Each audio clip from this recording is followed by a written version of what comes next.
T-minus 10, 9, 8, 7, 6, 5, 3, 2, 1, 0, and liftoff of Space Shuttle Atlantis on a mission to build, resupply, and to do research on the International Space Station.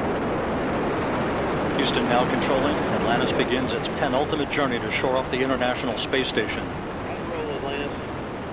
Atlantis now in the proper alignment for its 8.5-minute ride to orbit. 4.5 million pounds of hardware and humans taking aim on the International Outpost. 30 seconds into the flight. Atlantis almost 2 miles in altitude, almost 6 miles downrange from the Kennedy Space Center already, traveling 500 miles an hour. The 3 liquid fuel main engines now throttling back to 72% of rated performance, going into the bucket, reducing the stress on the shuttle as it breaks through the sound barrier.